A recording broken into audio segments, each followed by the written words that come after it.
Napakalungkot na pangyayari dahil yun nga pinapalayas na yung may-ari na ng bahay na pumirma sa deed of sale na wala namang kabayaran ayon sa kwento ng ating tagapakinig. Bombolid sa tatlo ang elemento ng deed of ang kontrata ng bentahan. Number one, yung tinatawag na consent.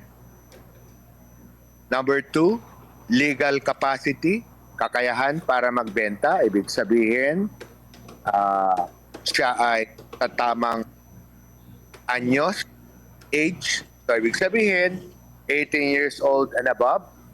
Walang kolorete, hindi naman siya tinatawag na mayroong nasa tamang pag-iisip dapat. At siyempre, yung pinakahuli na elemento ng bentahan ay ang consideration o dili kaya ay bayad. So, Bombolids, dahil doon sa nagtatanong, sinasabi niya na wala namang bayad yung kontrata ng bentahan.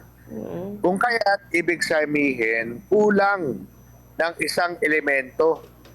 Kaya kontrata na yan na binenta niya sa kanyang anak-anakan, pinirmahan niya yung deed of sale, ay pwedeng pawalan ng visa at sapagkat ito ay invalid. Gaya ng sabi ko, tatlo ang elemento ng kontrata, consent, ang object which is valid, and ang consideration o yung bayad.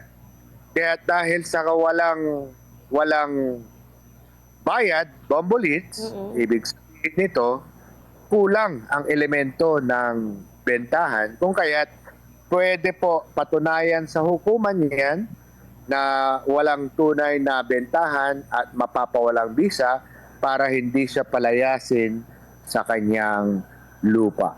Subalit kung minsan, Bombolids, yung mga iba, kung kunwari lang na may mga resibo, when in fact ay wala naman. Pangalawa, Bombolids, kung halimbawa, dahil yun nga nagtatanong, ay sinasabi na siya ay ampon, no? Ampon o inadapt. Ayon sa ating batas, Bombolids, isa sa mga kahihinatnan kung halimbawa ang isang bata ay inampon, Bombolids, no?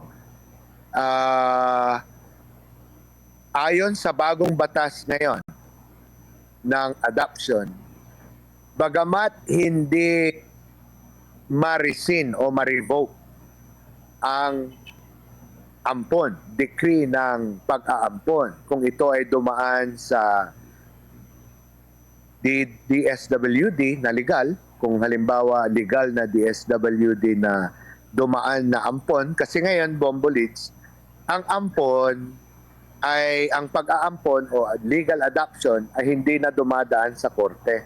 Ito po ay dumaan na sa DSWD, Bombolids.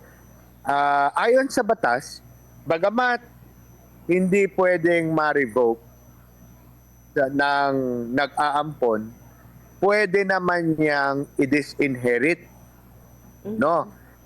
Hindi niya pwede na, ayaw na niyang, kasi isa sa mga epekto ng pag-aampon ay magiging tagapagmana ng nag-ampon. Kung siya ay inampon, ayon sa batas, bagamat hindi ma-revoke ang decree ng adoption, pwede po niya itong i-disinherit. Ayon sa batas, may mga grounds para i-disinherit o tanggalin ng mana ang nagpapalayas, no, na inampon.